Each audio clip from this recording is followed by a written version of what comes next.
अरे बहू, बहुत जल्दी उठ गई आज। मम्मी जी, आप तो जानती हैं ना आज मुझे मायके जाना है। अरे बहू, मैं तो भूल ही गई थी।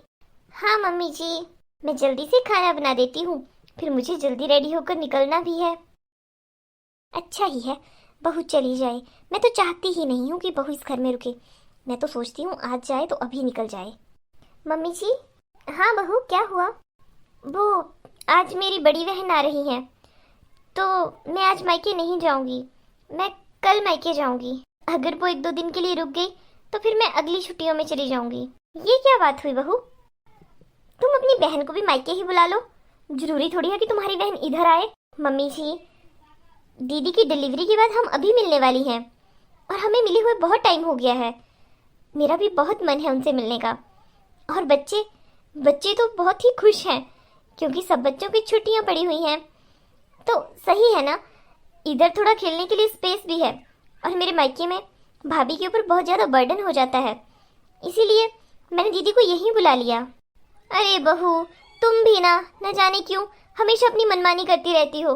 ठीक है, अब बुला लिया तो ठीक है, मैं भी क्या बोलूं।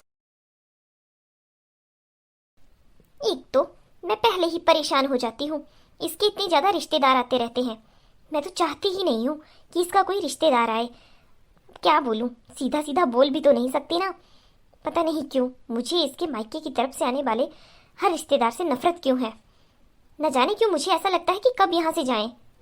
और एक मेरे भैया भाभी हैं, उनके आने की तो मुझे इतनी खुशी होती है कि पूछो ही मत। और मेरी दो बहनों के आने की और मेरी बेटी के आने की सबसे ज़्यादा खुशी तो मुझे मेरी बेटी के आने की होती है। पता नहीं क्यों बहू के रिश्तेदार आते हैं ऐसा लगता है घर में कर्फ्यू लग गया है। अच्छे सही ठाठ बाट से मैं उठ बैठ भी नहीं सकती और ना तो बहू पर रोब जमा पाती हूँ। अब अगर वो एक दो दिन रुकी तो एक दो दिन तो मुझे कर्फ्यू वाली फीलिंग आएगी घर में। पर चलो कोई बात नहीं, एक दो दिन की तो बात है, निकाल लूंगी अपने कमरे में। हाँ आंटी जी, मैं भी तो जॉब करती हूँ और मुझे लगता है कि इंदु को भी जॉब करनी चाहिए। ये भी तो इतनी पढ़ी लिखी है। अगर ये जॉब करेगी तो घर कौन संभालेगा बिटिया? मैं भी तो यहाँ इसी के सहारे बैठी हूँ। वो क्या है कि मुझसे ज़्यादा किचन का काम होता भी नहीं है और झाड़ू पोछा तो मेरे बस का है ही नहीं। मुझे तो डॉक्टर ने झुककर काम करने को भी मना किया है, तुम तो जानती हो ना। तो इसीलिए मैंने इंदु को बोला है कि जब तक मेरी थोड़ा सेहत ठीक नहीं हो जाती तब तक तो जॉब वॉब के बारे में सोचे ही ना। कोई बात नहीं आंटी जी, जब आपको लगे तभी इंदु से जॉब करवा लेना। घर में बैठकर आजकल कोई फ़ायदा है नहीं आंटी जी। और हमारी मम्मी तो यही कहते हैं, उन्होंने सारी उम्र घर का काम किया और वो कहते हैं कि जब भी वो पीछे मुड़कर देखते हैं उन्हें लगता है कि उन्होंने ज़िंदगी में बहुत कुछ गंवा दिया है, जैसे अपनी ज़िंदगी वो जी ही नहीं पाए। मैं नहीं चाहती कि इंदु की लाइफ भी ऐसे हो जाए। अब देखिए ना आंटी जी, मैं भी तो घर संभालती हूँ, पर मैं साथ साथ में अपना करियर भी देख रही हूँ, बच्चे भी संभाल रही हूँ। अगर इंदु चाहे तो इंदु भी ये सब कर सकती है। बस मेरी सास बहुत सपोर्टिव है, वो मेरे साथ हर काम में हाथ बटा देती है, बहुत काम करवाती है मेरे साथ। और कभी अगर मैं जॉब से आने में लेट हो जाऊँ तब भी वो बच्चों को संभाल लेती हैं। हाँ हाँ, ठीक ही बोल रही हो तुम। अरे बिटिया, जरा अपने बच्चों को आवाज़ तो लगाना, कहीं वो मेरे कमरे में तो नहीं चले गए ना। वो क्या है कि पिछली बार तुम आई थी तो वो मेरा टीवी का रिमोट तोड़ गए थे और उससे पिछली बार फ्रिज का कवर फाड़ दिया था उन्होंने, तो थोड़ा नुकसान हो जाता है ना बिटिया, बुरा मत मानना। तो तुम ऐसा करो, थोड़ा आवाज़ तो लगाओ। एक तो तुमने नाम भी थोड़े बड़े ज़्यादा लंबे रख दिए हैं, मुझे याद ही नहीं आते हैं। ज़रा आवाज़ तो लगाओ अपने बच्चों को। नहीं आंटी जी, वो बाहर खेल रहे हैं। मैं ज़रा देखूँ इंदु क्या कर रही है। हे भगवान, अच्छा हुआ उठ गई, इसने तो मुझे सर दर्द ही कर दिया था। तभी मैं सोचूं कि मेरी बहू में ये जॉब करने का भूत कहाँ से चढ़ा है। जब उसके अगल बगल ऐसे लोग होंगे तो वो जॉब जॉब तो करेगी ही ना।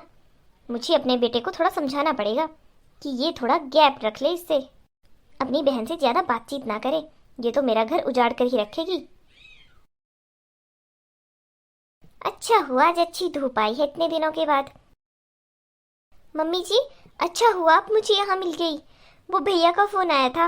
हाँ बहू, क्या हुआ, सब खैरियत? अरे मम्मी जी, सब तो ठीक है, लेकिन उन्होंने भैया और पापा आ रहे हैं, वो हमें नामकरण के लिए इनवाइट करने आ रहे हैं, इनविटेशन लेकर आ रहे हैं मम्मी जी। वो भैया ने अपने बेटे का नामकरण करना है, इसीलिए वो बहुत बड़ा फंक्शन कर रहे हैं। इसका मतलब एक और खर्च आ गया सिर पर। एक तो इसके मायके में इतनी ज़्यादा फंक्शन होते रहते हैं, मुझे समझ ही नहीं आती। खुद तो कुछ लेकर नहीं आते और ये यहाँ से बैग भर भर के देती रहती है, और ऊपर से इतने भारी भारी गिफ्ट लेकर जाती है। अब वो पता नहीं, अभी आएंगे तो शाम को ही जाएंगे। इतनी बार बोला है मैंने इसे कि अपने मायके वालों को बुलाकर थोड़ी देर के लिए आएं। एक बार आकर बैठते हैं, जाने का नाम ही नहीं लेते। और इसको भी तो इतनी समझ होनी चाहिए। सबको बुलाना इतना आसान होता है, लेकिन भेजना बहुत ही मुश्किल होता है। किसी को खाली हाथ थोड़ी भेज सकते। बताऊंगी मैं अपने बेटे से ये बात। क्या हुआ मम्मी जी? कुछ नहीं बिटिया, जाओ तैयारी करो, तुम्हारे पापा आ रहे हैं। पता नहीं क्यों कभी कभी मम्मी जी बड़ा अजीब सा व्यवहार करती है मेरे साथ। हेलो दोस्तों, क्या आपके साथ भी ऐसा कभी हुआ है? वीडियो कैसी लगी कमेंट बॉक्स में जरूर बताएं। मिलेंगे नेक्स्ट वीडियो में। Bye bye.